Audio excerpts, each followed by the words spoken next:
Alice chasing a rabbit in a waistcoat, a wonderland filled with tea parties, vanishing cats, and a queen screaming for heads.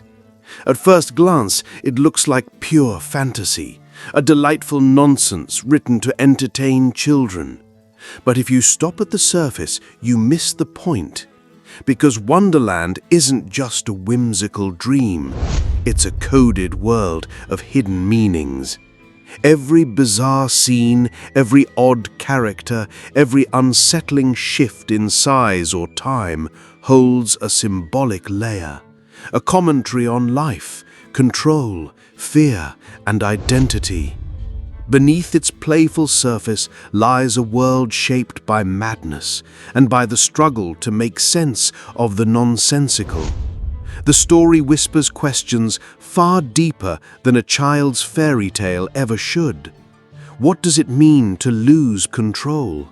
What does it mean to question who you are? And perhaps most importantly, what do those hidden meanings reveal about the world we still live in today? This isn't a trip into meaningless chaos. It's an exploration of coded truths, truths that Carol buried in riddles, paradoxes, and surreal images. It's time to descend the rabbit hole of hidden meanings. But be warned, once you see Wonderland this way, you can't unsee it. The only way forward is through.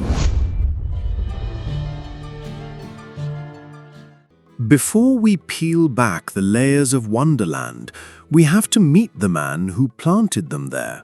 Charles Lutwidge Dodgson, the Oxford mathematician, logician, and photographer who would forever be remembered under his pen name, Lewis Carroll.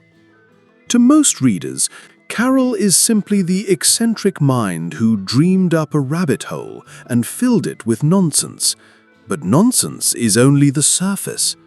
Carroll's sharp mind and fascination with puzzles, riddles, and logic meant that even when he looked like he was joking, he was also hiding meaning. His stories weren't accidents. They were constructed like equations, with symbols disguised as characters and metaphors hidden inside the absurd. In 1865, when Alice's Adventures in Wonderland was first published, Victorian England embraced it as a strange but delightful tale for children. Yet Carroll himself was more than a whimsical storyteller. He was an observer of society, a critic of its rigidity, and someone who loved to mask critique behind play. The character of Alice was famously inspired by Alice Liddell, the daughter of the Dean of Christ Church in Oxford, a girl Carroll entertained with elaborate stories during boat rides and garden picnics.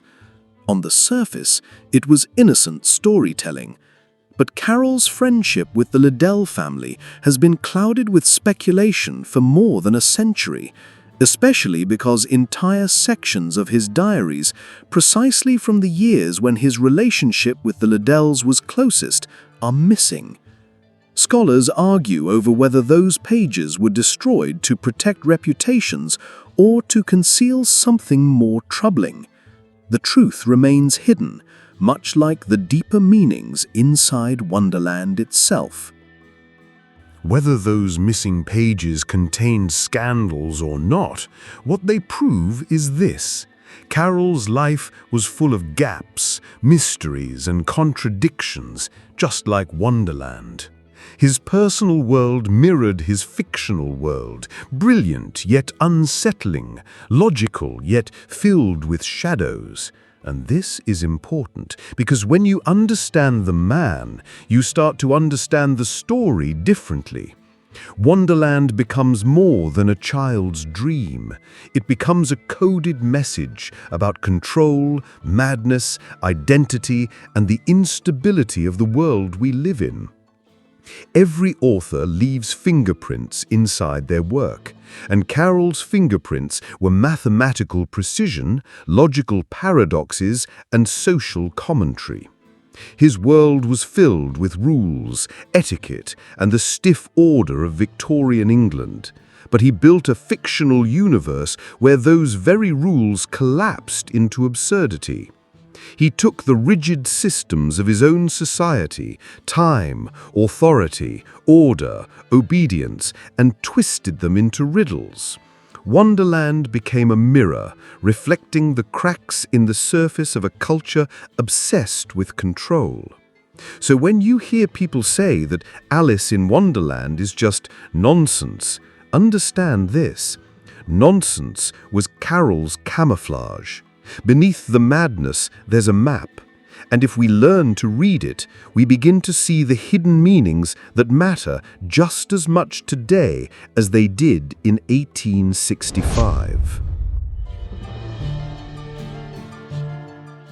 Every story has a spark, and in Wonderland, that spark is a rabbit.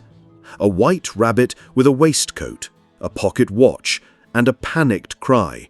"Oh dear, I shall be late." To a child, he is just a funny character.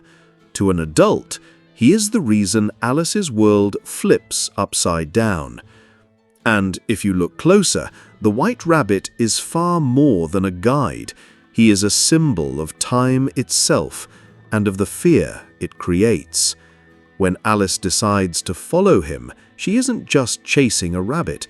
She is stepping across a threshold, leaving the ordinary world for a universe where rules dissolve. The rabbit hole is more than a tunnel. It is an initiation, a descent into the hidden meanings that Carol wove into his story. And at the center of those meanings is time, slipping through our fingers. In Victorian England, punctuality was everything. To be late was to be irresponsible, even dangerous to your reputation. Society measured worth in hours and minutes, and time was a master that punished those who disobeyed. The white rabbit embodies this anxiety. He doesn't run because he wants to. He runs because he's terrified of what happens if he stops. He is a prisoner of the clock, a servant to something larger and more merciless than himself. But here's the hidden meaning.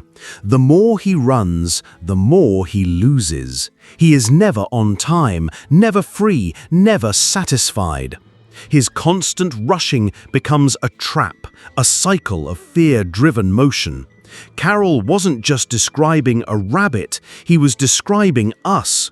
The endless race we run in life, for success, for approval, for survival, chasing something that always seems just out of reach. When Alice follows him, she begins her own journey into this truth. Her adventure isn't about catching up to the rabbit, it's about discovering what happens when you surrender to the chase. The white rabbit doesn't just symbolize curiosity, he symbolizes the cost of curiosity in a world ruled by fear. He is the anxious pulse that drives Wonderland forward, the reminder that when we live in fear of time, we forget to actually live at all. The hidden meaning is clear. Wonderland isn't telling us to chase faster, it's telling us to stop, to question why we're running in the first place. The white rabbit is both the door and the warning. Entering Wonderland means confronting the truth that time as we experience it isn't just a clock on the wall, it's a system of control, and the more we obey it, the more trapped we become. Perched lazily on a mushroom, exhaling smoke rings into the air, the caterpillar looks, at first glance, like just another oddity in Wonderland. But when Alice approaches, he delivers the most unsettling line in the entire book. "Who are you?" It is not small talk. It is an attack on her sense of self. And in that moment, Wonderland's hidden meanings shift from the outside world of time and fear to the inner world of identity. Alice struggles to answer. How can she say who she is when she keeps growing and shrinking, changing sizes in ways that feel out of her control? One moment she is too big, the next too small, never fitting, never stable. This isn't just a quirky fantasy detail, it's a metaphor for life itself. Childhood, adolescence, adulthood, we are constantly stretched and compressed by forces outside of us, forced to adapt even when we don't feel ready. The caterpillar's question cuts to the heart of this truth. Identity is never fixed, it is always in flux. But there is an irony here. The caterpillar challenges Alice to define herself, yet he too is in a state of transformation. Soon, he will shed his form and become something completely new. His mushroom is more than a seat. It's a symbol of experimentation, of change, of the balance between growth and risk. And Carroll knew this. He wasn't simply writing about a bug on a mushroom. He was coding a message about the inevitability of change. The hidden meaning here is profound. The discomfort of transformation is not a flaw, it is the essence of existence. Alice's inability to answer, "Who are you?" is not a weakness, but a reflection of the truth we all live, that who we are today is not who we will be tomorrow. Identity slips through our fingers because it is meant to, and resisting that change only makes the process more painful. In Victorian England, identity was rigid. Class, gender, duty, and reputation defined you, often for life. To suggest that the self could be fluid, malleable, unstable, that was radical.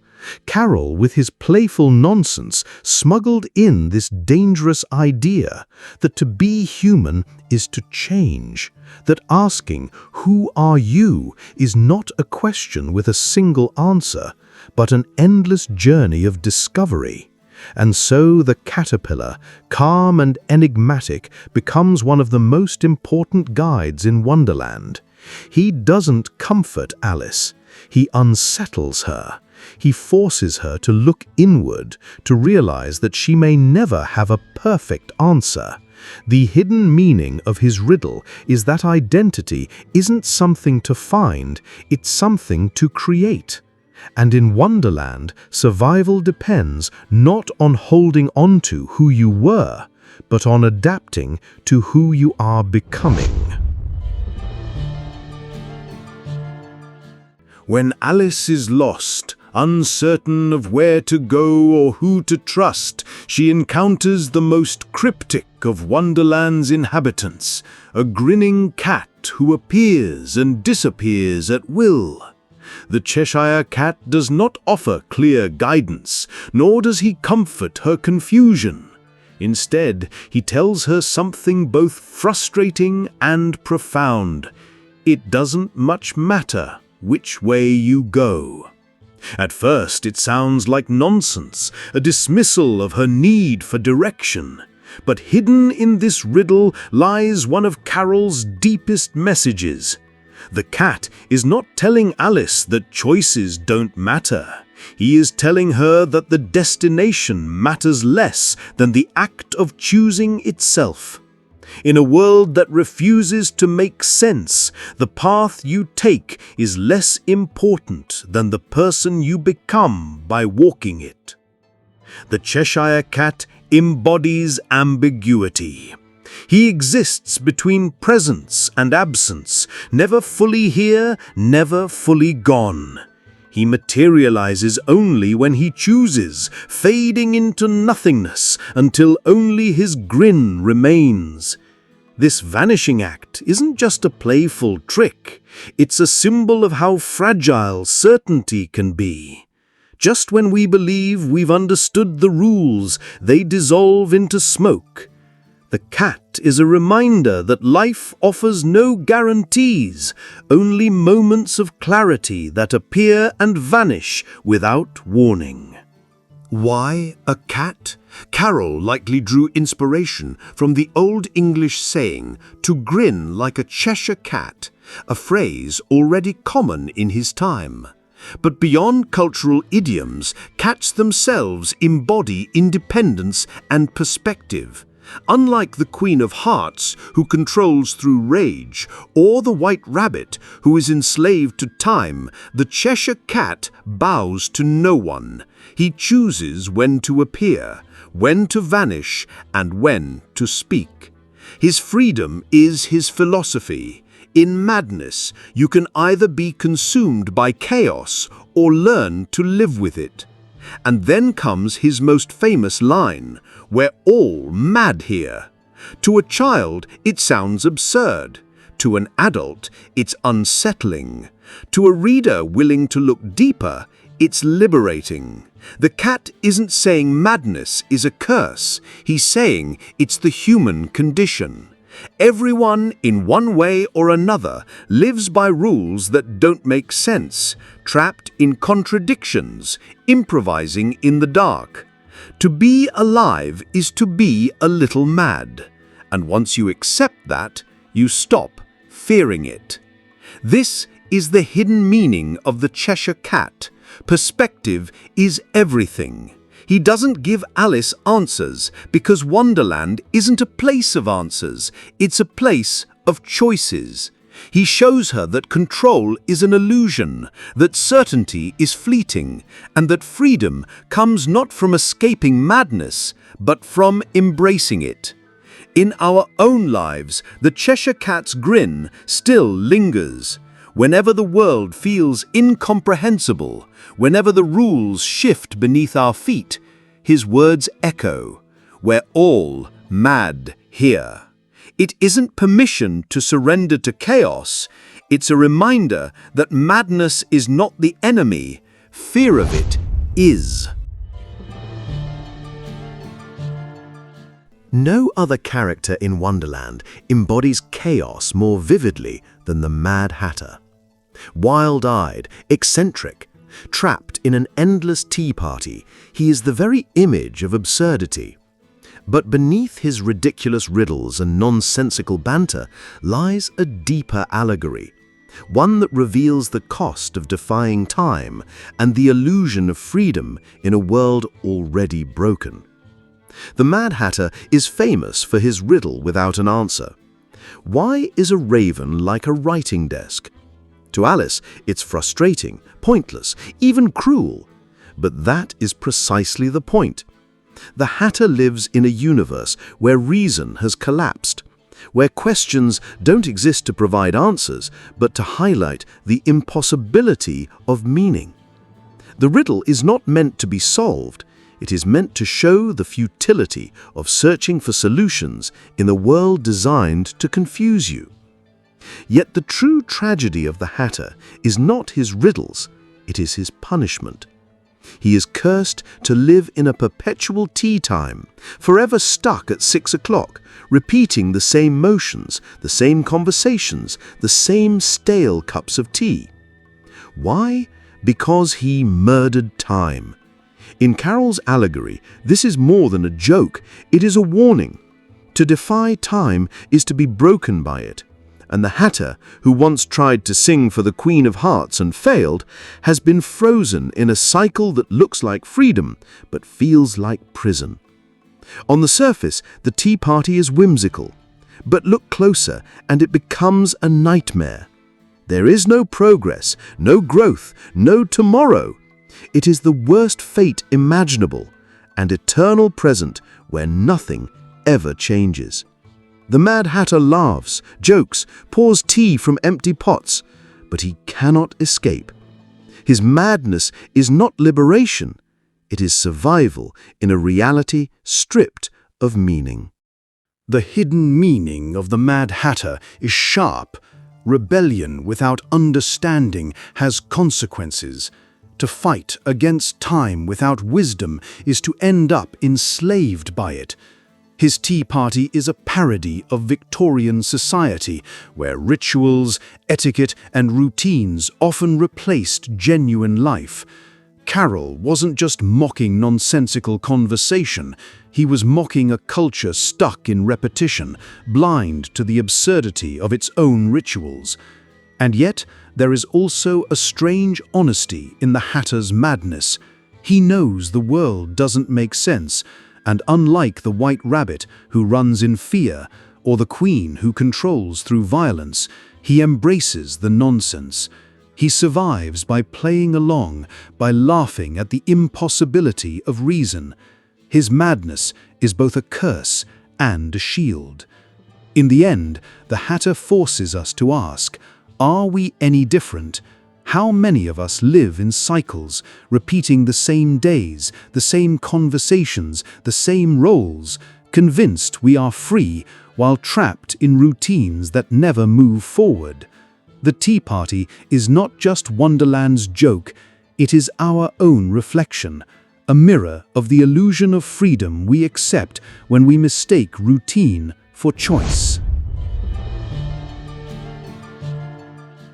If the White Rabbit represents anxiety, the caterpillar represents identity, the Cheshire Cat represents perspective, and the Mad Hatter represents the collapse of time, then the Queen of Hearts is the embodiment of power gone mad. She rules Wonderland with a single phrase, "Off with their heads," a sentence that is less about justice than about fear. On the surface, she seems comical, a caricature of rage. But hidden beneath her absurdity is a commentary on authority itself. Carroll wrote in a Victorian world dominated by monarchy, tradition, and rigid hierarchies. The Queen of Hearts exaggerates that power to the point of parody, showing us what happens when authority becomes detached from reason. She does not need evidence. She does not need logic. She rules through fear alone. Her power is not real governance. It is the performance of violence. What makes the Queen terrifying is not her strength, but her unpredictability. One moment she is playing croquet with flamingos and hedgehogs. The next she is sentencing her guests to death. This volatility is what keeps everyone in Wonderland submissive. It is not loyalty that binds her to her, but terror. The fear that at any moment, for any reason, their lives could be taken away. And yet, her tyranny is hollow. When Alice finally stands up to her, when she refuses to be intimidated, the Queen is revealed for what she truly is, a fragile, ridiculous figure, propped up by the fear of others. Her power crumbles the moment it is questioned. This is Carroll's hidden meaning. Tyranny exists only as long as people believe in it. Once exposed, it collapses like a deck of cards. The Queen of Hearts is not just a villain. She is a mirror of the madness of absolute power. Her endless appetite for control, her obsession with punishment, all reflect the dangers of authority unchecked by reason. And through Alice's defiance, we are reminded that the antidote to tyranny is courage. But there is also a psychological dimension here. The Queen can be read as the voice of inner fear, the part of the mind that shouts threats and demands submission. For Alice and for us, the challenge is not merely to escape her, but to recognize that her power is an illusion. She is terrifying only as long as we obey. In our world, the Queen of Hearts still reigns, not as a monarch in Wonderland, but as systems, leaders, or even thoughts that rule through fear. And like in Wonderland, they appear untouchable until someone dares to question them. The hidden meaning is simple yet radical. Tyranny is not sustained by the strength of the ruler, but by the silence of the ruled. Alice's journey through Wonderland is not just a children's fantasy, it is a map of the human condition, written in riddles, nonsense, and dream logic. Every character, every absurd scene, every contradiction hides a truth about the world we live in. The white rabbit shows us the trap of time and fear. The caterpillar confronts us with the question of who we are. The Cheshire Cat reveals the instability of perspective. The Mad Hatter embodies the madness of repetition and the illusion of freedom. And the Queen of Hearts exposes the fragility of power built on fear. When read this way, Wonderland becomes more than a story. It becomes a mirror. It shows us the absurdity of the systems we obey, the rules we never question, the routines we mistake for meaning.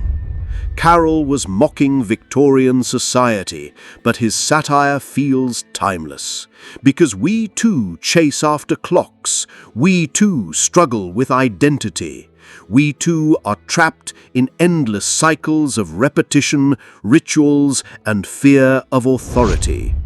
That is why these hidden meanings matter. They aren't abstract ideas locked inside a book. They are lessons disguised as nonsense, warnings dressed up as dreams. Wonderland invites us to laugh at the absurd, but also to see it for what it is, a reflection of our own lives.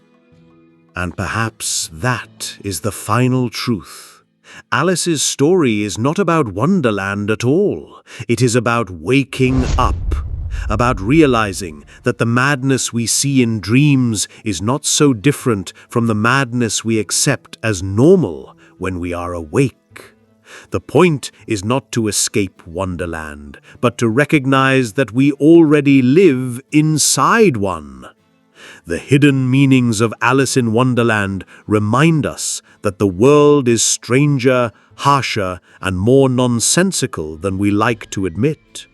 But they also remind us that we have the power to question it, to laugh at it, and to resist it. In a society that tells us to run, to obey, to stay silent, Wonderland whispers a different message.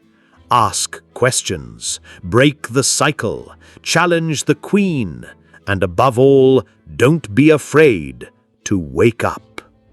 If this journey through Wonderland gave you a new perspective, don't let it end here. Hit the like button. It really helps this video reach more curious minds. Subscribe to Psikelogy for more deep dives into psychology of life itself.